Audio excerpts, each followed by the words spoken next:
सिर्फ इशिता और जिया की बात नहीं थी, उस जगह पे कोई भी गाड़ी होती, कोई भी इंसान होता, उसके साथ भी मंजर यही होता। आप याद रखिए, उसके साथ भी यही तस्वीर होती जो घटना उन दोनों बहनों के साथ हुई है। इसीलिए यह चिंता का विषय है, क्योंकि धनबाद ने इसके पहले भी दहिया में इसी प्रकार से एक दास फैमिली के साथ घटना को देख भी लिया था।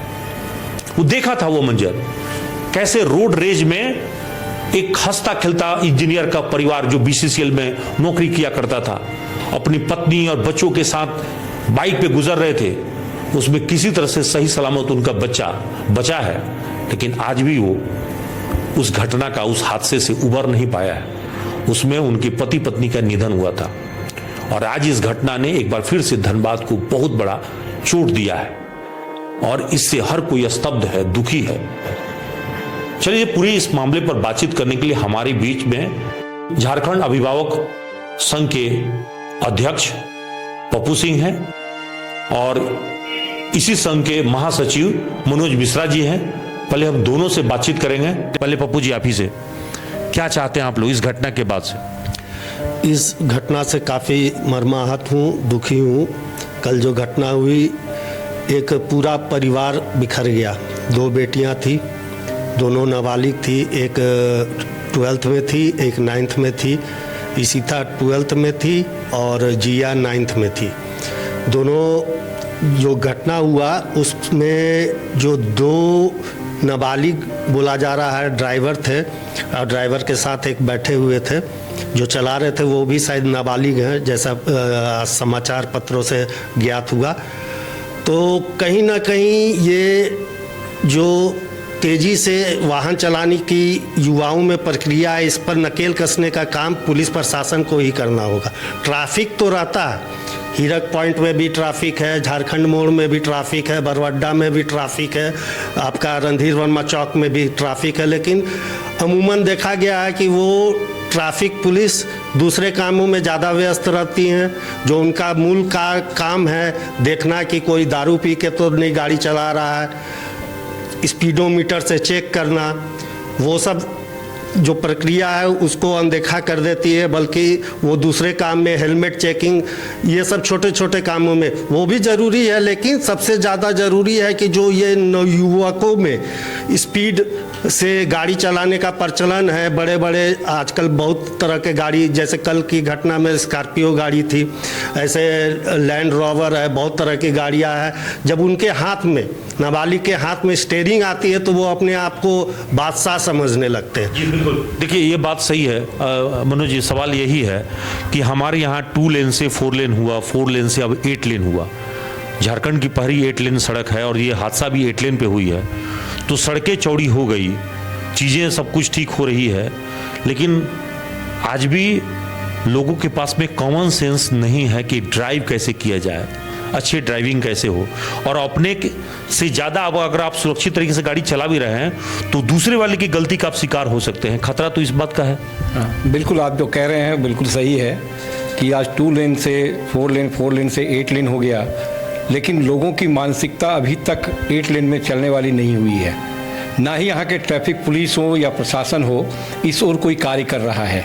आज 8 लेन बन गया, लेकिन हम लोगों को सही रास्ते पर जाने से भी डर लगता है कि पता नहीं उसी रास्ते पर सामने से कोई वाहन ना आ जाए, और वो भी फुल स्पीड में। इसको देखने वाला कोई नहीं है। चाहे आप गोल बिल्डिंग के पास जाएं, चाहे अगले चौक पर जाएं, डीसी का कार्यालय भी उसी ओर हो गया, सारे प्रशासनिक व्यवस्था भी उसी ओर है। लेकिन उस रोड पर पिछले 1 महीने पूर्व भी इस तरह की घटनाएं घटी थी कि एक ही ट्रैक पर दोनों तरफ से गाड़ियां एक दूसरे के विपरीत आ रही थी और एक्सीडेंट हुआ, और लड़का जो पीछे बैठा था उछल करके उस गाड़ी पर गिरा और उसका देहांत हो गया। तो कल की घटना इसी तरह की है। पुलिस प्रशासन या ट्रैफिक पुलिस इस ओर ध्यान नहीं देता। उनका ध्यान जरूर रहता है कि सीट बेल्ट में लगा है कि नहीं लगा है, उनका ध्यान रहता है हेलमेट लगा है कि नहीं लगा है। इसके पीछे ये मंशा नहीं रहता है कि वो सुरक्षित रहें। इसके पीछे मंशा ये होता है कि 1000 रुपया, 1500 रुपया या कुछ लेन देन करके कुछ पैसा कमा लिया जाए। ये नज़ारा आप सभी चौक चौराहे पर जहाँ पर ट्रैफिक पुलिस है आप उसको देख सकते हैं। और कल की घटना भी इसी क्रम में है। आखिर एक पुलिस प्रशासन के सामने जिनका काम है ऐसे लोगों को पकड़ना, ऐसे लोगों को चेतावनी देना कि मतलब ये गलत लोग ना चलाएं। ये 18 साल से कम उम्र का बच्चा केवल वो नहीं है, आप देखेंगे आए दिन स्कूटी चलाते हुए, मोटरसाइकिल चलाते हुए, गाड़ियां चलाते हुए, आखिर ये चला कैसे रहे हैं और पुलिस के सामने से वो कैसे पार करते हैं। मतलब आप ये कहना चाह रहे हैं कि जो लहरिया कट चला रहे हैं या गाड़ियों को जब रोड पे चलाते हैं तो ट्रैफिक नियमों का पालन नहीं कर रहे हैं, ऐसे लोगों पर सख्ती से कार्रवाई और खासतौर पे उनके गार्जियन पर। बिल्कुल, उनके अभिभावक, ये केवल लड़कों पर नहीं, अरे ये एक्सीडेंट हुआ है, इनको अधिकतम सजा क्या मिलेगा, 3 साल, लेकिन इनके अभिभावक भी समान रूप से दोषी हैं। हम ये मानते हैं कि बच्चे आज के समय अभिभावक के भी क्षेत्र में नहीं आ रहे हैं, उनका भी अपने बच्चे पकड़ नहीं है, लेकिन उनके अभिभावक पर कार्रवाई होनी चाहिए, उनका लाइसेंस रद्द होना चाहिए, उनको जेल की सजा होनी चाहिए। कल तो मैंने देखा कि जो तस्वीर नजर आई है वो दोनों जो नाबालिग बच्चे थे, अगर पास के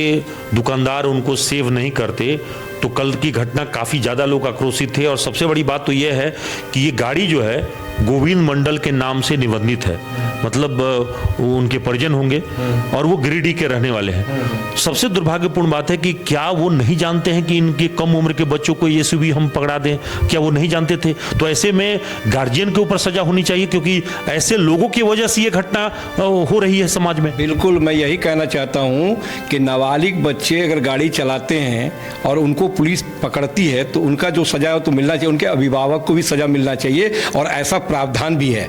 गोविंद मंडल जी जैसे अभिभावकों को ये पता है कि मेरा बच्चा नाबालिग और मेरा बच्चा गाड़ी चला रहा है, उनकी जानकारी में गाड़ी चला रहा है, तो उनके ऊपर कार्रवाई होना ही चाहिए था। लेकिन अब आप खुद देखिए कल का बयान जो समाचार पत्र में आया है कि लड़का जब वहां से सुरक्षित हो जाता है तो वो कहता है कि फलना गाड़ी चला रहा था, वो भाग गया, ड्राइवर था। कितना उसका दिमाग सातित एक अपराधी की तरह से काम किया। और जब उसके पिता से कांटेक्ट किया तो पिता ने भी एक ड्राइवर का नाम बताया, और जब उसको पुलिस प्रशासन या जो भी व्यवस्थापक वहां पर जो भी प्रशासनिक पदाधिकारी थे उन्होंने बताया कि आपका बेटा ये नाम बता रहा है ड्राइवर का, आप बता रहे ये नाम, तो बोलते हैं कि हमको ये पता नहीं, हो सकता है कि उसका नाम ये भी नाम उसका हो। तो ये कहीं ना कहीं पिता के द्वारा अपने पुत्र को बचाने का प्रयास है और उस लड़के के द्वारा जो इतना विभत्स मतलब दुर्घटना को अंजाम दिया, 2 बच्चे की मौत हो गई, वो इस तरह से अपने बचाव में तुरंत मिनटों में इस तरह का बयान देता है, तो ये एक सातिर अपराधी की तरह से बयान देता है। तो निश्चित रूप से केवल बच्चे पर नहीं, पिता पर भी कार्रवाई होनी चाहिए, उसके अभिभावक पर भी कार्रवाई होनी चाहिए। और हम आपके माध्यम से मांग करते हैं कि प्रशासन केवल हेलमेट की चेकिंग, बेल्ट की चेकिंग ना करे, बल्कि ऐसे नाबालिगों से सड़क को बचाए, ताकि केवल मेरी गलती से मेरा मौत होता है ऐसा नहीं है, सामने वाली गलती, और ये साबित हो गया कल। नहीं, आप जरा सोचिए कि उस पिता पर क्या गुजरा होगा। जय होरो जो शिक्षक संघ के नेता भी हैं, आज अपनी 2 बेटियों का एक साथ अंतिम संस्कार गोमो में कब्रिस्तान है चर्च के पास, वहाँ कर रहे हैं। एक पिता जिसने उन बच्चियों को पाला पोसा इस उम्र में और अपने 2 हंसते खेलते बच्चियों को इस प्रकार से विदा करते हुए एक बाप के लिए कितना दिल तो पसीज जाता है। मेरी भी 2 बेटियां हैं, आंखों में आंसू आ जाते हैं। और निश्चित तौर पे जो भी ये कुकृत किया है, एक्सीडेंट जो किया है, उस पर कड़ी से कड़ी कार्रवाई हो, कानूनन कार्रवाई हो और आगे ऐसी घटना ना हो। पिछले दिनों धैया में भी हुआ था, दास परिवार उजड़ गया। यहाँ भी देखिए पूरा परिवार हंसता खेलता परिवार था, उजड़ गया। माँ बाप क्या करेगा, एज हो गया है, बाल बच्चा ही नहीं रहेगा तो जीने का क्या सहारा है। दोनों बेटी ही चली गई। तो कहीं ना कहीं जो लहरिया कट है ना, ज़्यादा स्कूल टाइम में देखा गया। स्कूल प्रशासन और पुलिस प्रशासन दोनों मिल के कुछ ऐसा ये आयोजन करे कि जो ये लहरिया कट चलाने वाले हमारे जो युवा वर्ग हैं, लड़के हैं, वो उस रोड पे बेवजह स्पीड में नहीं चलाएं। जो चमकाने का प्रवृत्ति आ गया है युवाओं में, उस पर नकेल कसा जाए। ये दोनों का, स्कूल प्रशासन और जिला प्रशासन, पुलिस प्रशासन, दोनों का कॉम्बिनेशन से होना चाहिए। इस पर कैसे नकेल कसा जाए। और दूसरी बात एक और है, जब स्कूल की छुट्टी होती है, अधिकतर स्कूल का पार्किंग नहीं है ना, वो सीधे बच्चा रोड पे आने लगता है। ना जेब्रा क्रॉसिंग है, ना कुछ है, ना वहाँ ट्रैफिक पुलिस की व्यवस्था है। अमूमन देखा गया है कि स्कूल के ही अध्यापक वहाँ खड़े रहते हैं, चाहे वहाँ का जो एडमिनिस्ट्रेटिव इंचार्ज है वो खड़ा रहता है। लेकिन मेरा कहना है जो बड़े स्कूल हैं वो वहाँ सिक्योरिटी इंचार्ज रखे रोड पे। एक बड़ा सवाल ये भी आया कि जो 8 लेन सड़क है विनोद बिहारी चौक से आप बिरसा मुंडा पार्क में जब क्रॉस करेंगे तो असरफी के पास बताया जाता है कि असरफी के सामने वाली जो लेन है सर्विस लेन, वो पूरी तरह से अस्पताल ने ही अपने सर्विस में ले लिया है या यूज में ले लिया है, तो वो पार्किंग बन गया है, वो तो आम आदमी के यूज में रह ही नहीं गया है। तो ये भी एक खतरनाक स्थिति बन गई है। देखिए, जो आप बता रहे हैं वो भी एक कारण है, क्योंकि जो सर्विस लेन है उसका यूज किया जा रहा है वहाँ पर गाड़ी को पार्किंग करने में। जी, मजबूरन अगल बगल के लोग को मेन रोड से ही चलना पड़ता है। और इस जगह की ये तीसरी घटना है। इसके पहले कोला कुसमा के एक बुजुर्ग थे जिनको डंपर ने कुचल दिया, उसके बाद एक और घटना उस जगह होता है, ये तीसरी घटना उसी आसपास का है। ये कारण है कि असरफी जैसा हॉस्पिटल अपने कम से कम 100 गाड़ियों को रोड पर लगवाता है, क्या प्रशासन को नहीं दिखता है? तो कहीं ना कहीं प्रशासन का पूरी तरह से इन्वॉल्वमेंट है इस तरह की घटना का जो वहाँ पर घटित हो रहा है। तो ये एक कारण है, निश्चित रूप से इस पर भी ध्यान होना चाहिए। और सबसे बड़ी बात है, सुप्रीम कोर्ट हमारे देश की सर्वोच्च संस्था है, वो जो आदेश करता है उसको कैबिनेट भी दाएं बाएं नहीं करती है। सुप्रीम कोर्ट के आदेश को लेकिन ये प्रशासनिक पदाधिकारी केवल कुछ पत्र जारी करके, जब भी हम लोग मिलते हैं, हम लोगों ने पत्राचार किया, पत्र जारी कर देते हैं और उसके बाद साइलेंट हो जाते हैं। धनबाद की सड़कों पर कई ऐसी गाड़ियां चल रही है। पिछले दिनों दान बिहारी शर्मा जी ने इसका पत्राचार किया पीएमओ के साथ, पीएमओ ने आदेश दिया, वो आदेश डीटीओ के पास आया, डीटीओ ने उस गाड़ी को बुलाया, लेकिन आज तक गाड़ी नहीं पहुंची। कई ऐसी गाड़ियां हैं जो 20 साल से अधिक हो गया बिना फिटनेस का, बिना इंश्योरेंस का और बिना प्रॉपर ड्राइवरी लाइसेंस का गाड़ी चलाया जा रहा है। तो देखिए मनोज जी बातें कर रहे थे और काफ़ी चूंकि बातें जब निकली है तो ये चर्चा काफ़ी देर तक चलेगी और लंबी हो जाएगी। हम इस पूरे बातों को अगर नट सेल में कहें और इस चर्चा को यहीं समाप्त करते हुए कि अगर हो सके तो पहले तो आप खुद से शुरुआत करें। आप सभी पहले तो अपने नाबालिग बच्चों को आप गाड़ी न दें।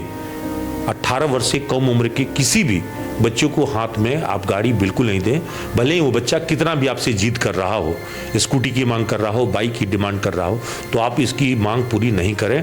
ज़्यादा से ज़्यादा उसे पब्लिक ट्रांसपोर्ट उपयोग करने के लिए कहें। और सबसे अच्छी बात जो मनोज जी ने कहा कि जो बसेस प्रोवाइड कराया जा रहा है स्कूल की तरफ से, उसमें भी कोशिश करें कि वो फिटनेस है कि नहीं, सही है कि नहीं, उसके लिए स्कूल पर दबाव बनाएं, तभी जाकर ये स्कूल वाले जो है ये काम करेंगे। स्कूल तो अपने आप में एक बड़ा माफिया के तौर पे काम कर रहा है और स्कूल से ज़्यादा व्यवसायी आज के डेट में कोई नहीं है।